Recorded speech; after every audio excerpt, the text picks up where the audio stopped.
A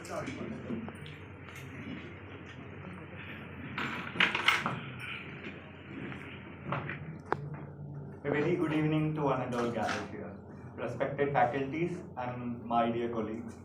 So today we are here to celebrate the 75th year of independence of our country. And as part of this celebration, the Ministry of Law and Justice has put out a campaign called the Har Ghar Tiranga campaign. And as part of this event, the ministry has asked the law schools and other colleges to conduct debates on constitutional topics. And today, we are conducting a debate on whether India needs a uniform civil code. The topic is often mooted and different ideas have been proposed. Now it is for our debaters to come up with more points, varied views and varied perspectives on this topic. I welcome the participants, the team. I welcome the judges, KD Raju sir and Padma ma'am, and our faculty in charge, Shubhro sir. The ministry for participation in the national debate. So I welcome the team of affirmation and the team opposition. Please come and take your seats.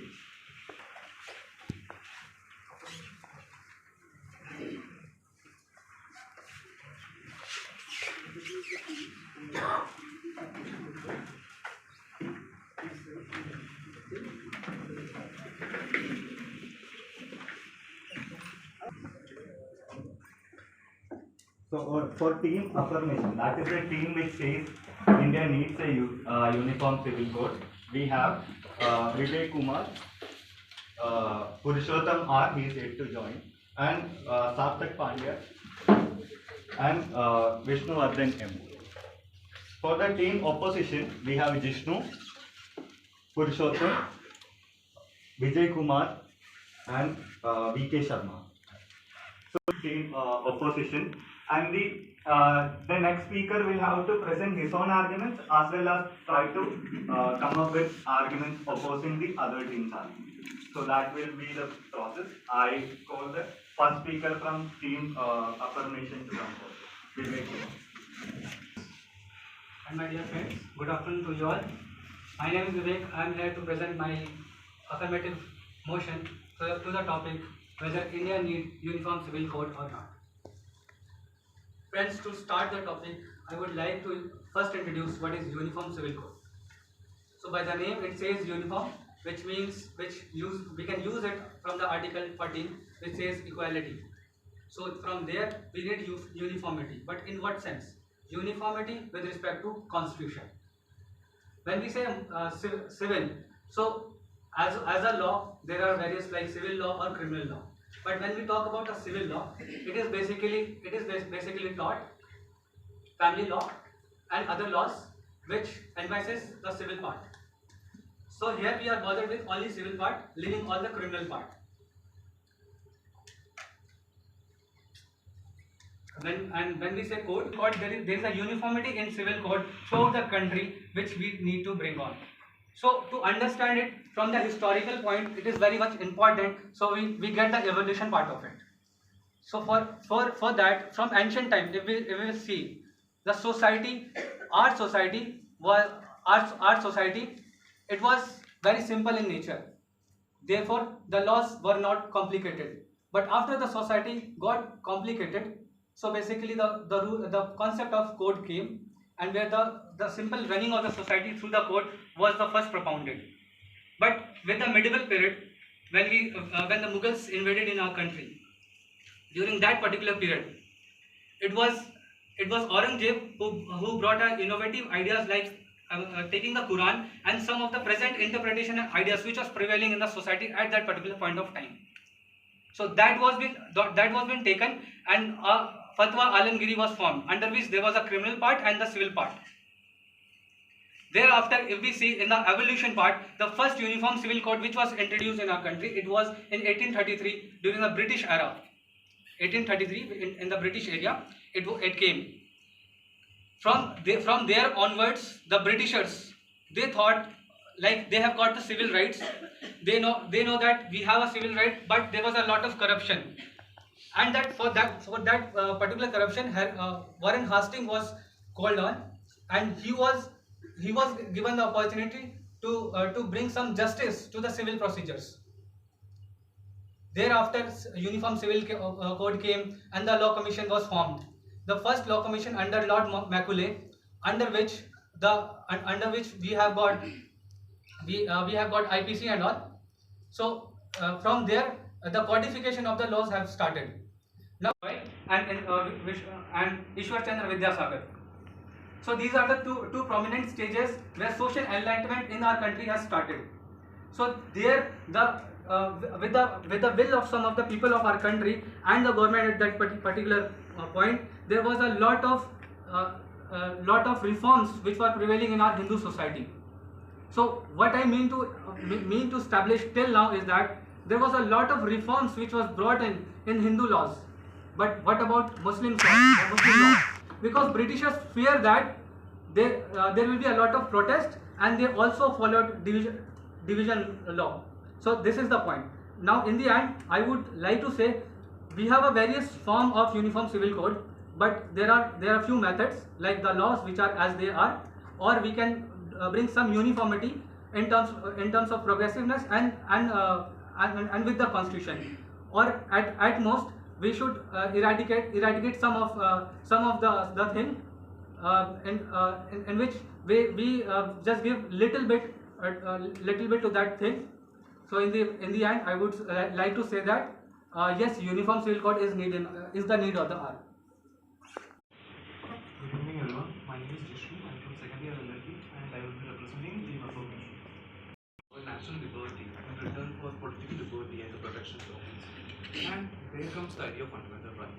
Fundamental right exists so that the state won't encroach upon the personal liberty in a disproportionate manner. When we talk about implementing UCC, we are talking about codifying laws that are personal in nature. We have civil laws which are generic in nature. Contract laws don't have any discrimination on the basis of religion. So we are talking about laws like marriage, divorce, which are very much personal and inherent to a human being. So while the state is involved in codifying those laws, it is a violation, or it is an encroachment of the personal liberty. The right to life is inherently embodied with the right to choose and right of freedom. We don't disagree that personal laws has its own shortcomings. Personal laws based on religious morality has their own discriminatory practices. An example of that can be how the women are treated in various personal laws because of the very inherent patriarchal nature of the religious institutions. But what can be done to address it? Can codifying the law is going to simply address it? Or codification by default means inclusion and non-discriminatory practices? Then let's take the example of Special Marriage Act, Transgender Right Act. Are they enabling this community to legalize their marriages? It's not happening. The social reality of heteronormativity is very much expressed and visible in all the statutes. So the codification need not bring inclusivity or non-discriminatory practices. So to address it, what can be done? We have our fundamental rights. So the personal laws can be disputed against the fundamental rights, and the scrutiny can be done. And it can, whatever practices that are inherently in violation with the fundamental rights can be beat out. But then there is always a reductionistic and a sweeping statement. UCC is going to be a panacea, it will solve everything. Is it so?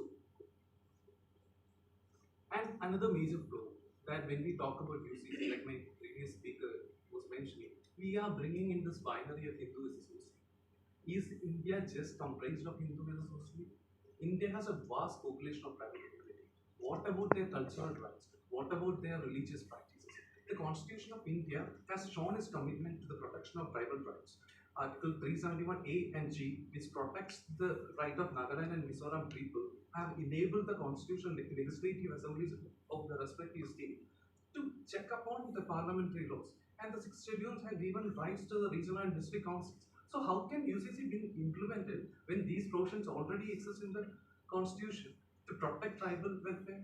And when we talk about tribal welfare, we have something equivalent to the white man burden. We have this need to upheld them or need to socially purify them from our perspective. because we treat tribal community or the indigenous community, to put it in a better manner, as a monolith. But when there are tribal communities or the indigenous communities like whatever parts of Odisha, which are progressive in a such, even beyond what the European standard of progressiveness, which is considered ideal, means. The gender parity that exists in the tribal community is something that the contemporary India can only dream of. So, what does uniform civil code means to them? It means the stepping down for them. So, it means different for different people.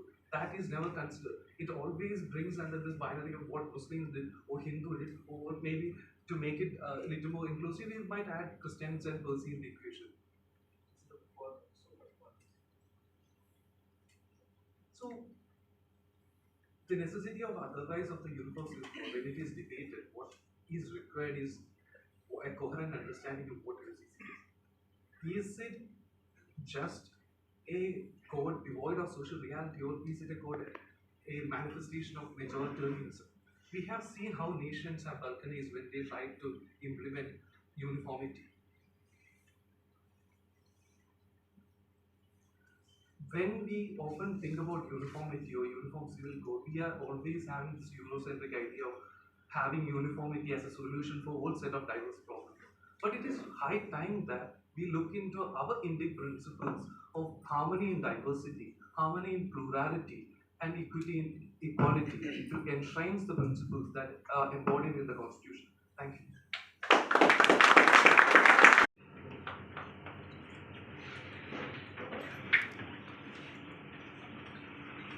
Ladies and gentlemen, this is Purushottam. Constitutional debates which have been surfaced already by the Honorable erudite scholar Dr. B.R. Ambedkar, which has to be remembered always. Actually, I have to say his words that there is no obligation for the powers which has to be established in the opposition on that day itself. In 1948, the draft number 35, which has been surfaced for the proponent. Actually, the Uniform Civil Code bill, which has a positivist approach. I would like to remember the Pro Bono case, which has been surfaced in 1985 in the Supreme Court. My fellow friend Jishnu was stressing upon women's rights. We do have a principle to give equal right. According to the Article 14, there has to be an intelligible difference here and object nexus to be satisfied, and it has to be achieved upon. There are two principles on Article 14. And Article 15, right to the equality and birth for women is ensured. And Article 21 is majorly focused upon in the case of Daniel Latifi case. Why I mentioned about Pro Bono case? Because in the first time, in 1985, there has been no 73-year-old woman coming to the Supreme Court for the first time with her advocates, honorable advocates, and asking for a right in front of the court. The court ensured the right of the woman, and she got the maintenance. I would like to remember the Sardar Mudgal case, which has appeared in 1995.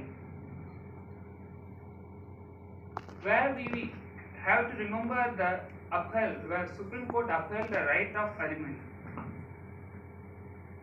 My friend Jishnu mentioned about the Christianity principle. Let's remember the Goa, where Uniform Civil Code is actively present and it is in force. I would like to mention about the case John Velotam versus Union of India, which has been surfaced in Supreme Court of India. Previously, it has been surfaced in Kerala High Court, where there is a 4 important questions which have been issued in front of the court. Actually, if we are thinking about the Christians and non-Christians, Christians vis-a-vis non-Christians, the rights of the property. Second, what about a Christian friend who is having a niece or a nephew vis-a-vis a Christian friend who is having a niece or nephew, a non-Christian, Christian versus non-Christian. It drew a distinction between the line that a Christian can get that Section 118 of the Indian Succession Act is being overruled in that judgment. Why I mentioned that Section 118 of the Indian Succession Act? Because it creates a testamentary disposition, like it creates a barrier, a restriction for those members. So I mentioned those 4 cases in tandem in support with my arguments, because Article 14, 15 and 21 has to be read together for the rights of the minorities as well as women. I like to inform that and reiterate the B.R. Ambedkar's statement that the personal laws are not being taken away. Here in Uniform Civil Code, it ensures that a protection for those persons, especially the women. Thanks again for the wonderful opportunity.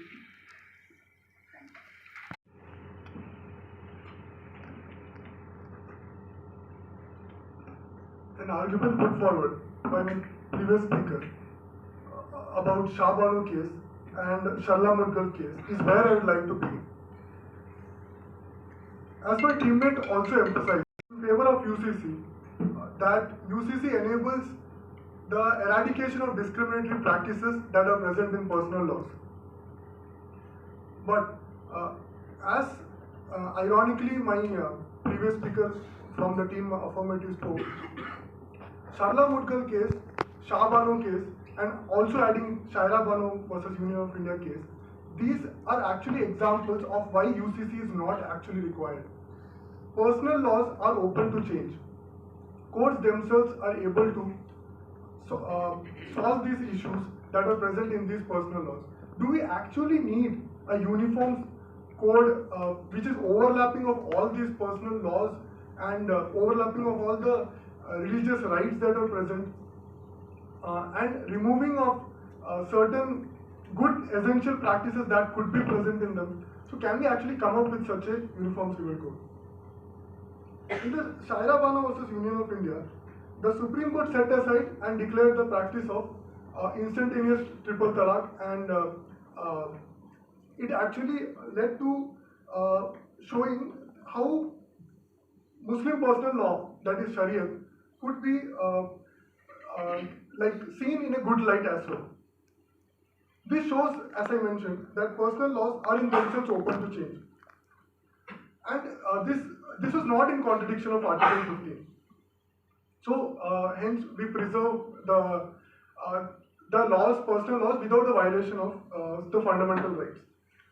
India's population being diverse, we need to see how laws can imbibe the society and its diversity rather than imposing a central law on every segment without considering the sects that are present. The Republic of India recognizes 5 communities under the personal laws. These are Hindus, Muslims, Christians, Zoroastrians, and Jews. And under Hindus, we have the Buddhists, Jains, and Sikhs that are included under Article 25. So, if the law needs to reflect the current societal stand, then we must note that there is actually a social unrest among these communities, specifically the Hindu code recognized communities of Sikhs, Jains, and Buddhists. And that shows that even the current example of a unified code, at least under the Hindus and the so-called allied religions, is creating unrest, and society is not satisfied with it. So are we ready for a uniform civil code which is encompassing even major religions such as Muslims and Christians?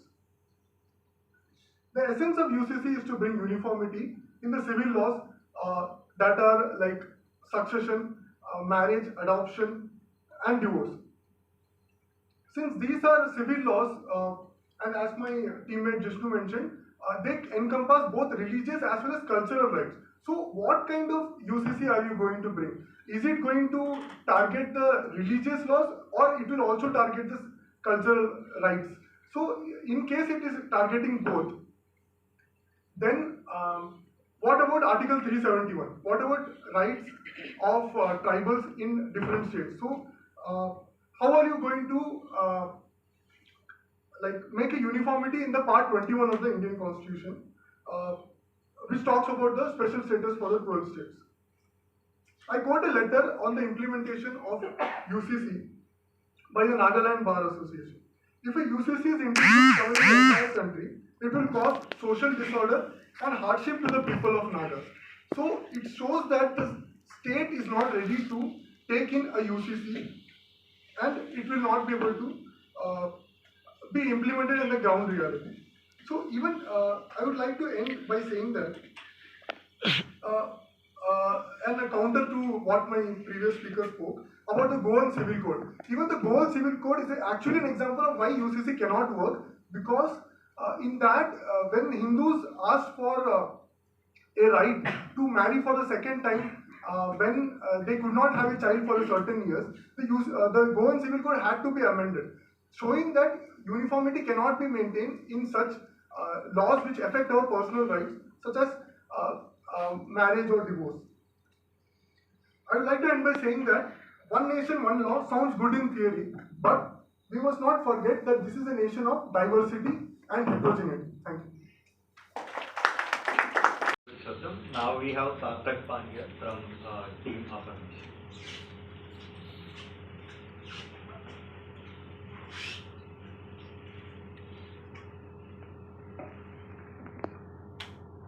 Personal laws, personal laws, personal laws.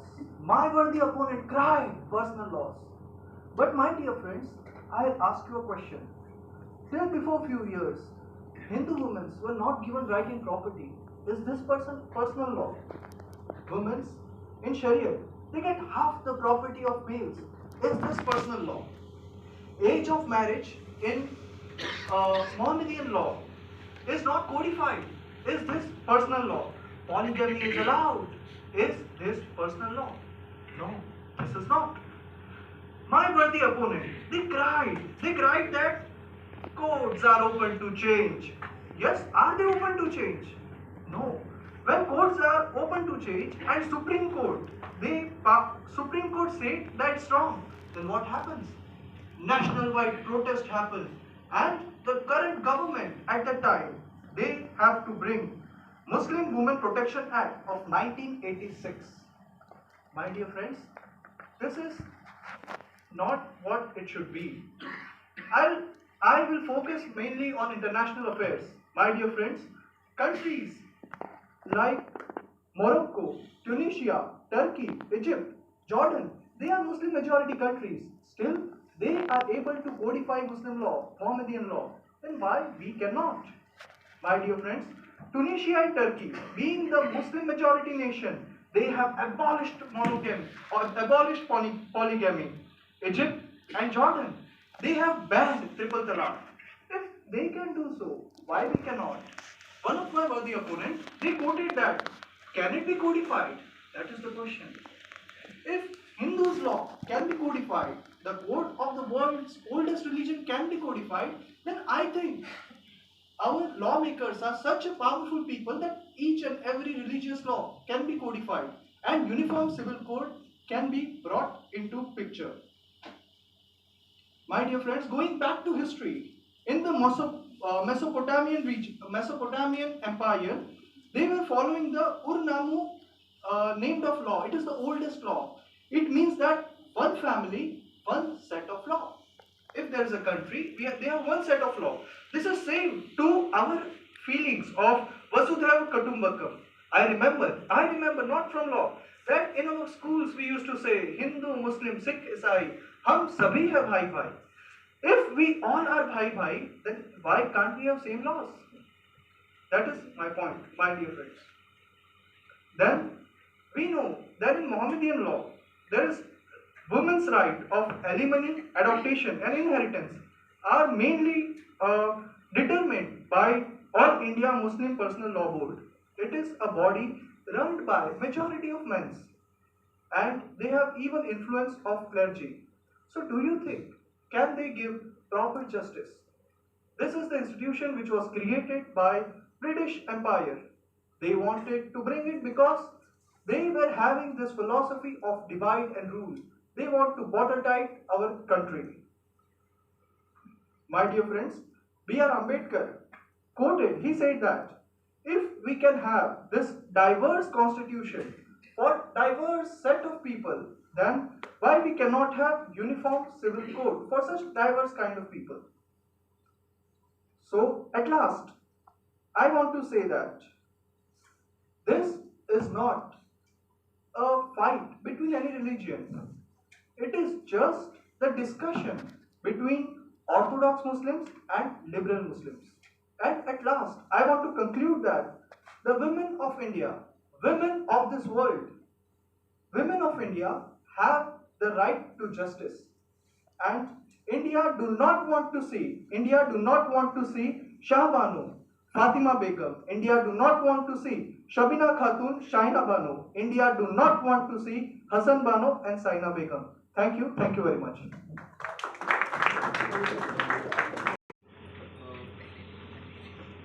I'll be starting by countering what my earlier speaker Satak Pandya said. So he was talking about that India's legislation is not women-centric per se, but if we see at the electoral rights, India is the only country which has given electoral rights to women at the very genesis of its enforcement of its constitution.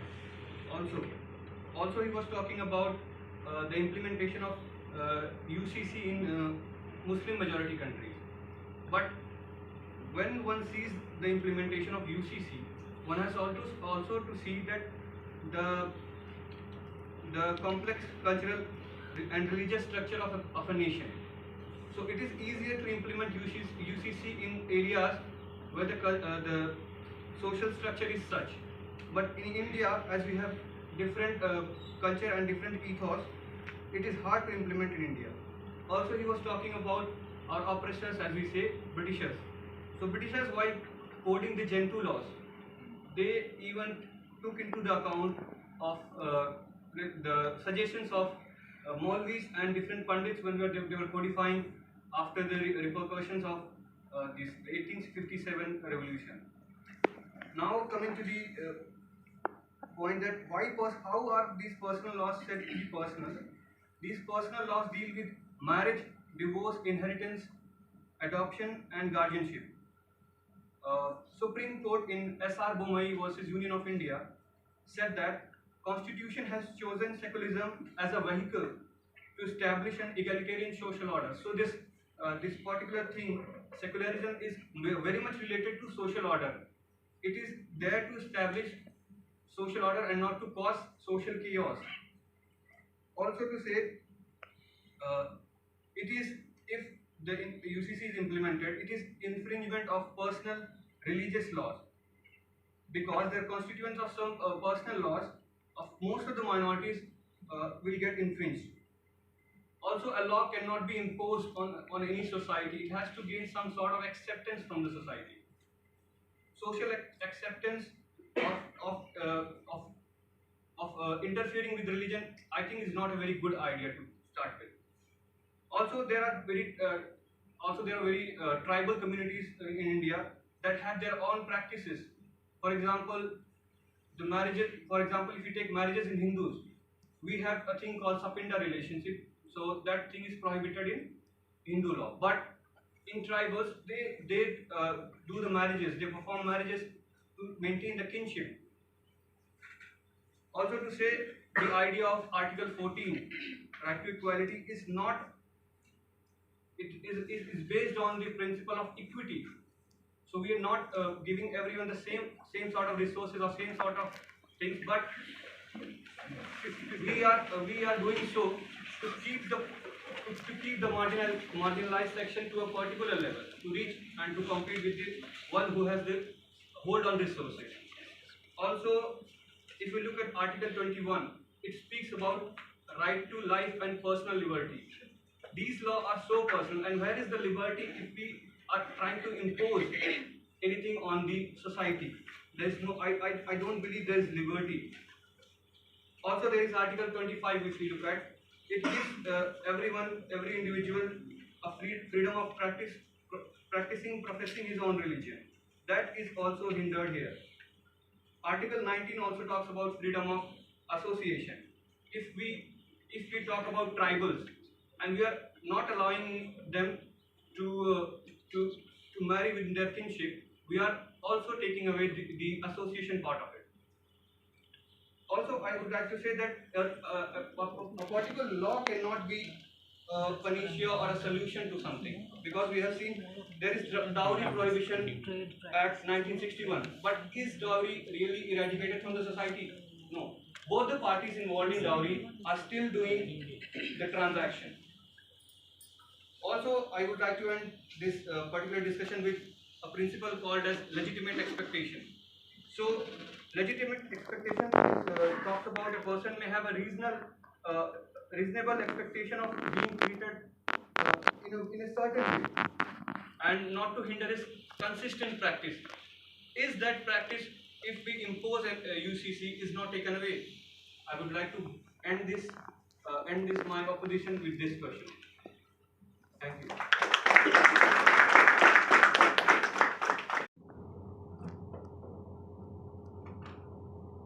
Good afternoon, everyone. I'm Vishnuvardhan from second year LLB, and I will be concluding the arguments as to why UCC is a necessary initiative for India. Okay? There was a time when women were not allowed to vote, not allowed to hold property, not allowed to hold public office, not allowed education, not allowed equal wages, not allowed to enter legal contracts. But society has changed, shed itself of its evils, and has meandered up this path towards gender equality. There is much more to go, but considerable progress has been made. And it's the same for India. Following independence, the Indian Constitution has guaranteed to all Indian women equality, Article 14, protection against discrimination by the state, Article 15(1), special provisions for the state for women and children, Article 15(3), equal opportunity, Article 16, equal pay for equal work, Article 39(d), and Article 51A clause D states that Article 51A clause E renounces practices derogatory to the dignity of women. If for some reason, even after 75 years of independence, after 72 years of the Constitution being in force, India as a modern sovereign nation has failed to ensure an equal society for women. The instances of bias against women in matters of religious personal law run aplenty. The provisions of the Hindu Marriage Act. In all matters of inheritance, the lineage of the Hindu joint family is led by a patriarch and is exclusively traced through male relations. The Act also tries to retain property within the husband's family for as far as possible when a woman dies childless. It was only in 2005 that a woman acquired co-paternity status after amendment to the Hindu Succession Act. Both in Sunni and Shia law, a daughter's right to inherit property is half that of the son's. And polygamy, a social evil and something that is highly discriminative to women, where a man is allowed to have up to 4 wives while the same privilege is not accorded to women, exists. A Muslim woman cannot unilaterally initiate divorce without intervention of the courts, unless by contract her husband has delegated the right to divorce. As per Parsi law, a non-Parsi woman marrying a Parsi man does not have right to inherit the property of her husband or her in-laws. And the child of a Parsi woman married to a non-Parsi man is not even considered a Parsi. Other discrepancies not glaring. Do these sound like the laws of a modern nation in the 21st century? When in conflict, fundamental rights stand supreme over personal laws, any day. Laws of marriage, divorce, inheritance, and those of any personal status are purely secular in nature and should be synchronized with societal changes. Social evils cannot be allowed to exist just because they have existed for thousands of years. Do not let them persist. Okay?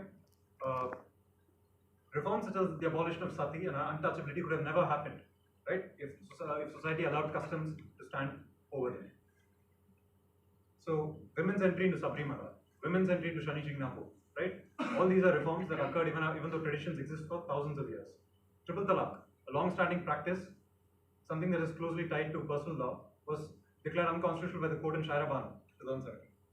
In Khurshid Ahmed Khan was the state of UP, the Supreme Court held that the fundamental right to religion did not include practices which ran counter to public order, morality, and health. Polygamy was not an integral part of religion, and monogamy was a reform within the power of the state under Article 25. The founding fathers of the Constitution, while keeping pluralism as a cornerstone of the Constitution, had the Uniform Civil Code on the agenda since the very beginning. Hansa Mehta, one of the pioneers of the Indian feminism movement and one of the members of the Constituent Assembly, stated, "One of the factors that has kept India back from advancing to nationhood has been the existence of personal laws based on religion, which keeps the nation divided into watertight compartments in many aspects of life." She goes on to say, We are of the view that the UCC should be guaranteed to the Indian people within a period of 5 to 10 years, and this was back in the 40s. Under the guise of being against minorities and hurting religious sentiments, the UCC has been kept at bay for close to 75 years now.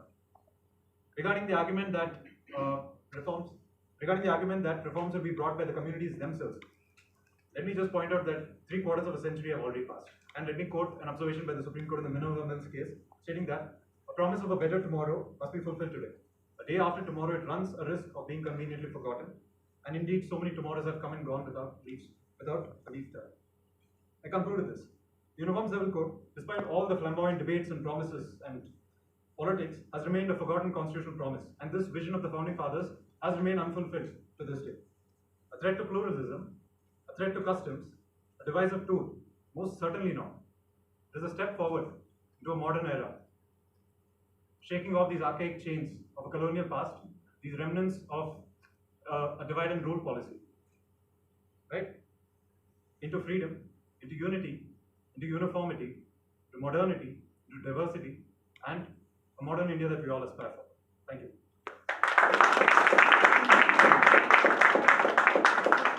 Sharma, people call me Vinay, and I'm here to put forward the final piece of our thoughts on the opposition of this topic. Now, before I start start putting my points, I'd like to tell the other side that Sarthak was talking if they were personal laws or not. They are personal laws. It's just that they could be regressive for the time being, in the times that we are. What we need is a progressive law, a progressive change in that particular law, not just blanketing it with a completely different law. And I don't remember the name, sorry, but he was talking about how the changes have come in women's rights, or how women's rights were ignored till 2005, and how they did not have a chance in inheritance until 2005. But there were states like the state I come from, Andhra Pradesh, who had made those changes in 1980s itself. So what we need is a political will and the spine to make those changes, not again blanketing it under something else. Also, someone else was talking about those countries where they were able to codify Islamic personal laws, but we were unable to. We should understand, Pakistan was able to codify Muslim personal law. India is able to codify Hindu personal law. That is because we are the majority of those countries. It is easy to convince the majority, but not the minorities, because they are always at that juncture, they would be thinking that they would not be able to exercise their rights if there is an imposition, which is exactly why UCC is not needed. UCC is actually like a god. We don't know how it looks like, at least as of now. We are unable to touch it or perceive it. The draft bill, at least, or the draft bill to constitute the committee to discuss about the UCC bill talks about certain things. If we can bring things from that, it is talking about substitution of personal laws based on religious texts and beliefs and bringing it under UCC. That's one thing that we can look into. And the aspirers believe that this is aimed at providing equal status to all the citizens and promote gender parity.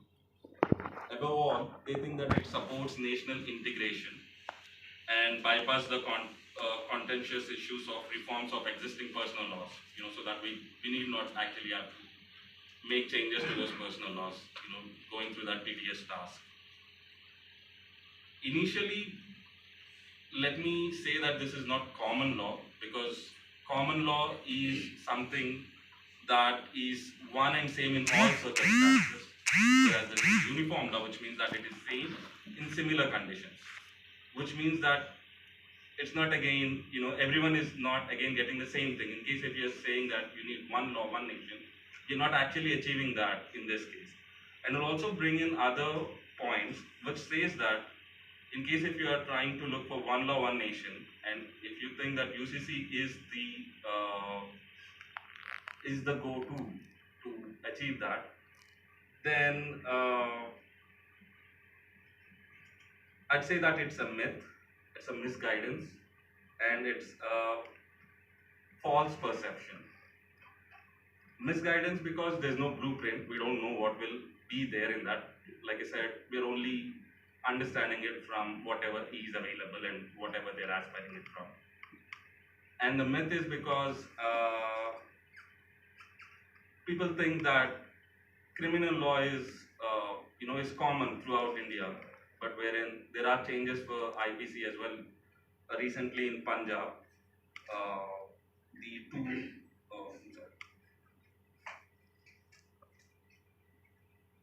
Punjab introduced 295 AA to IPC, sanctioning life term in all sacrilege cases. And also it is a misperception, a false perception, because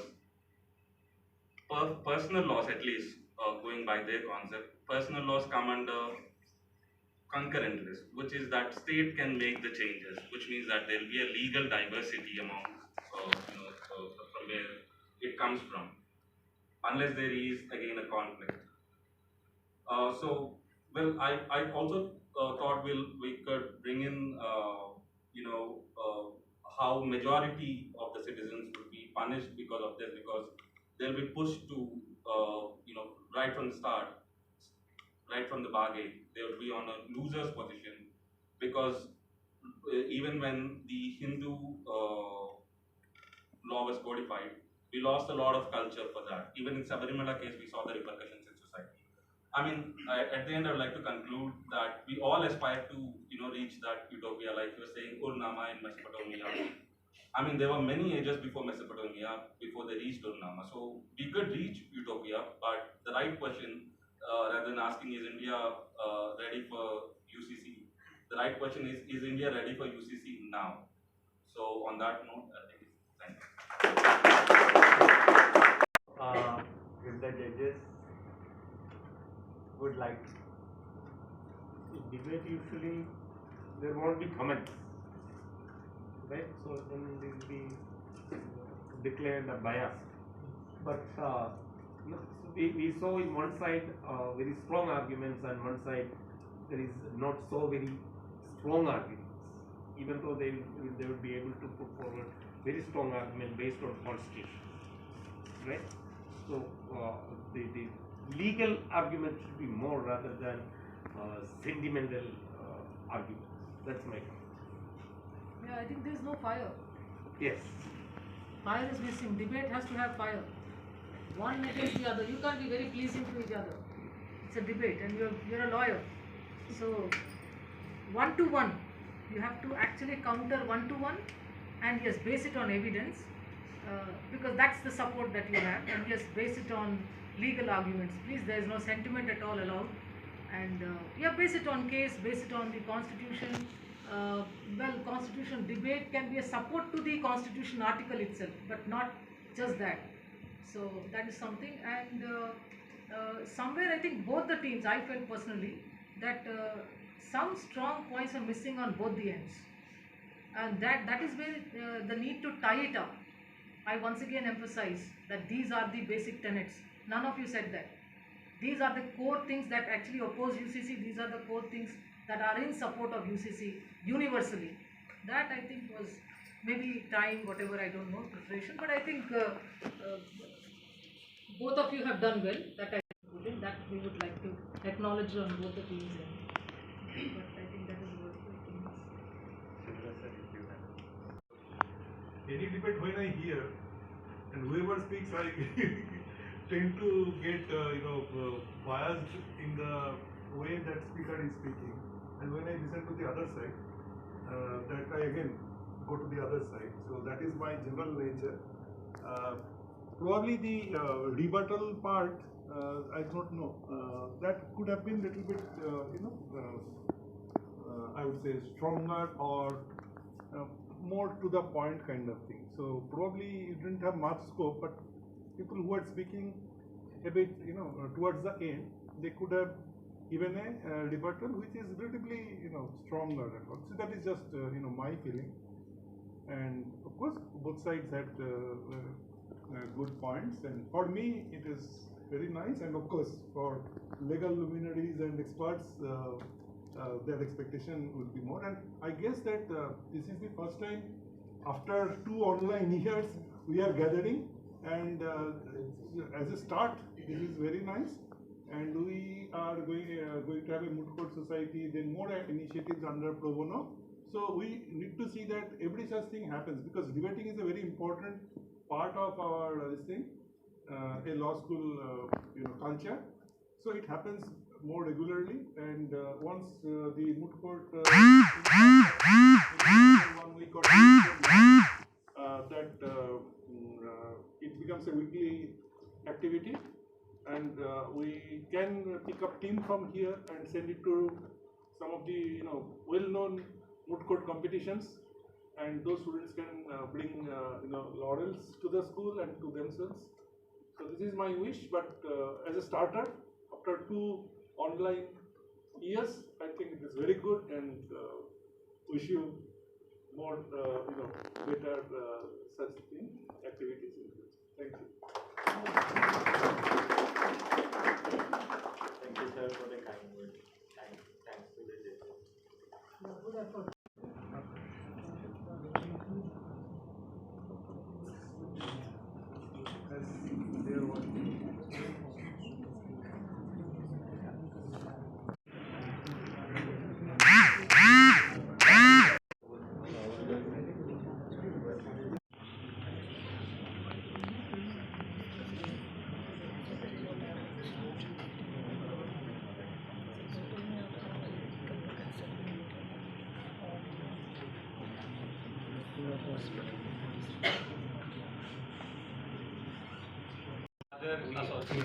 We have also been invited to various conferences by the legal services and the High Court. So our law school.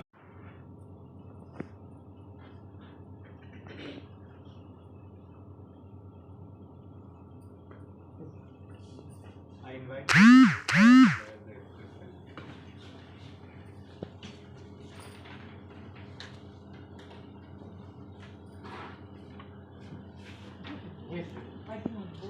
Yes, we have come to the same conclusion only. So the the mock marks which we gave the average marks, so based on marks, so we only keep. Yeah, actually the average score for the field itself. Individual we have given, and we have also given the total average. Yeah, this Best, best speaker, yes. right? So the best, the team which we selected is this side team. Yeah, best speakers are Vishnuvardhan from this side and Purushottam from this side. While you said that, I think both of you did well. So it was difficult, I can tell you. And because few of you speakers maybe were not that argumentative, there we had to obviously look at where the law support was not there, and where it was too general, there I think both the teams lost marks. So we want to be fair with the teams. So individually we have marked, but in the total, for both of us, I think both of us are almost. Yeah. Average are. But both of you were good. We want to keep that momentum. Yes, going. this is the first Someone program. has to win. So the it's okay. next program we expect some fire from both the sides, right? Okay, all the best. All the best. Both of you. Little support would have been really useful. Again, it's applicable to all of you. And when it's a debate, no, you have to debate. You cannot be pleasing. You see, they say you cannot be pleasing to the court. Even if your voice is low, you have to emphasize. Anyway, good job. And Professor in charge, there is no food for thought. Oh, no. Sir, Pro Bono is for poor people. But we enjoyed it. Poor We enjoyed people it. It was nice. While they are poor, there is no food. We are poor people. So we do not need to IP registrations. Oh, okay. No, even that is also pro bono. You see. Isn't it? So after the end of an enlightening debate, we have come, as the judges have just declared, we have the team affirmation as the winners of the debate. And from team affirmation, we have Vishnuvardhan as the best speaker, and from team opposition, we have Purushottam as the best speaker.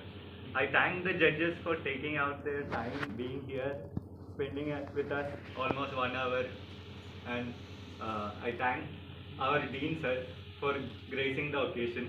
It's good to see the support from Dean sir for such events. And I thank the faculty in charge, Professor Shubhro sir, for supporting all these endeavors.